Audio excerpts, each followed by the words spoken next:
All right, so we just wrapped up week 15, a very tough week. I think my account saw a high of like $18,500 and then went all the way back down to a low.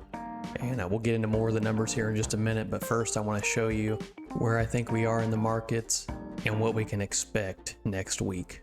So looking at SPX, we can see that we're pulling back here, and we've been doing that over the past couple of weeks. Now the question is this just a pullback, or are we actually correcting and we're going to be seeing more of a declining trend here in the next few months? Just looking at it from a technical side, what's the difference that we can see between a pullback and an actual correction? Well, if we go back and look here at around August 1st of last year, we can see that we had a pullback, but the 80 EMA crossed the 21 EMA all the way down and past the 50-day.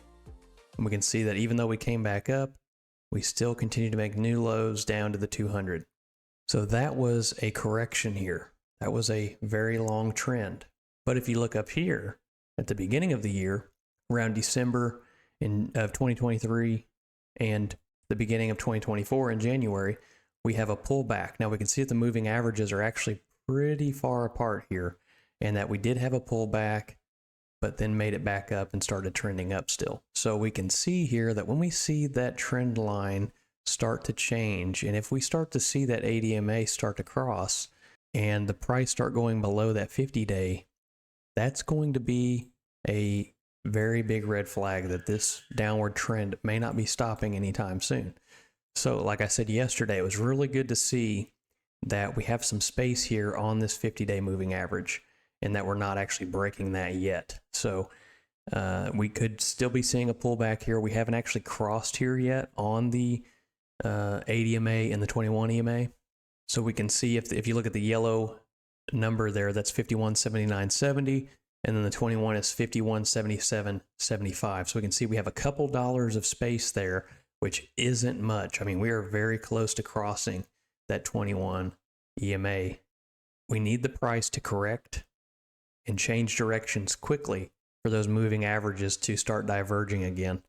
If they cross and if the price goes down to the 50-day moving average, we could be in some trouble. The other thing that's important to see is that we actually break through this declining trend line. We want to see that break and start coming back up to these levels here and forming a base or a cup, something like that.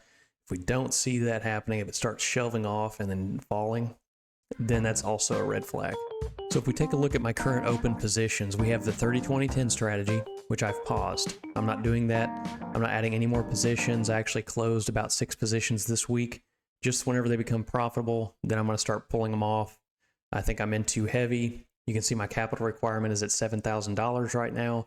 I want to try and get that lower and lower and try to reduce my exposure in the S&P 500 and adapt the strategy. It's a new strategy for me, and I don't know if it works or not. So I'm going to adapt it where I'm not putting in as many positions, where I'm doing it every single day, but I'm going to do it maybe one time starting at the 30 days to expiration, do one maybe $2,000 position, and then carry it through to 0 days to expiration. And then I may not be doing 20 delta. I may do like a 15 delta or a 10 delta and just carry that down and see how it goes from there. It's easier to manage, to adapt. Once I get comfortable with it, then I can start adding more exposure. So right now I'm in too heavy. Even though these are small positions, I do have a number of them that could go against me at the same time. So the risk is high here. So I want to try and lower that exposure, especially with the way that the market is moving right now. I don't think I need to be having half of my account in the market right now. So with copper, we can see I'm up $527 overall on the position. I had to close my previous position on copper for a loss, which was around $1,500. I'm looking to get that back on this position. So far, it's doing okay. The price continues to want to go up. We're sitting around here right now, around 434.55. So it's around here in this level. We need that price to come back down. I mean, right now the price is just fine where it's at. It's in between my put and my call, but it's better for it to be in that 20 to 25 range, because that's where I can get my position closed faster. It's okay if it's up here. It's just going to take a little bit longer for me to close the position. I adjusted my close at 60% profit just because I'm pretty optimistic about the position. And so I've upped that to 60%. Normally I have a 50% profit target, but I can always adjust it back to 50% if I want. I'm just putting it there just in case. If it ends up going up to 60%, then I can capture that and then make back my losses from the previous trade. Whenever I opened the strangle on copper, it was around 100 IVR. Now it's around 98, and it went down to around 88 in the middle of this week. So that was good to see. The problem is it shot back up and came back down and increased that IVR. And that's okay. I mean, over time, I'm looking for the price to settle here. We could see a sign of a reversal here. And so that's what I want to see. Not that it goes too far down, but it's just around that 420 range. So on Friday, pretty much everything was down. The stock market in general was down. That's just from a response from the CPI report that was released. We had a hot CPI report, hot inflation.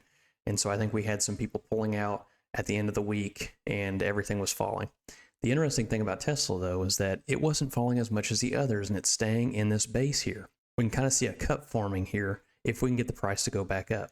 Something interesting happened on Friday. Elon Musk announced they're dropping the price of their monthly subscription of the full self-driving in their Tesla vehicles from $199 a month to $99 a month. I think that's going to be a positive catalyst for the stock overall. I think that's why it didn't drop as hard as it did on Friday, because of that news. So it's going to be interesting to see what Tesla does on Monday, but I believe the price is going to shoot up pretty high. I think that's the catalyst that we need, not to mention that we have earnings coming up on April 23rd. Let's take a look at the numbers from week 15. We've got $16,571 in net liquidation. Total premium collected was $85. Total percent return on the week was negative 2.8%.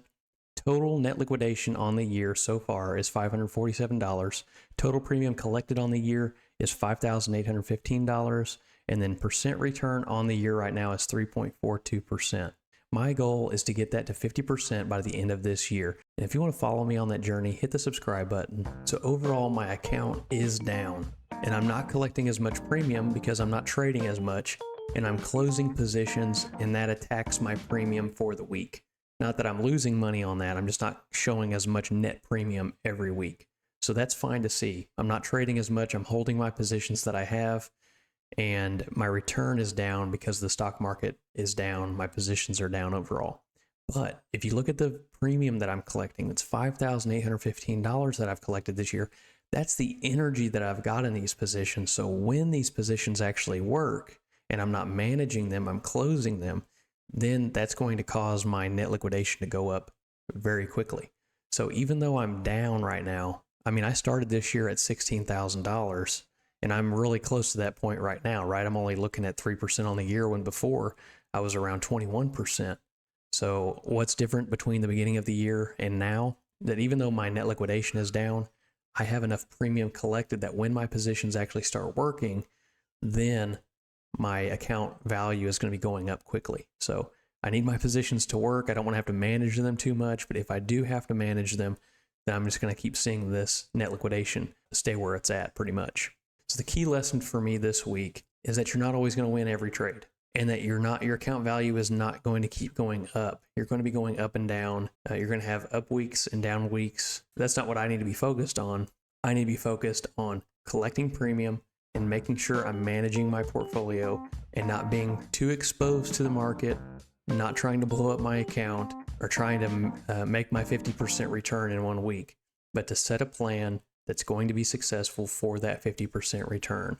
And so right now, my key focus is my 30-20-10 strategy. I need to lower my exposure to that strategy and regroup, find a better way to do that strategy right now, just in case that the market is doing more than just a pullback and not just doing a correction that could last, 3 to 6 months.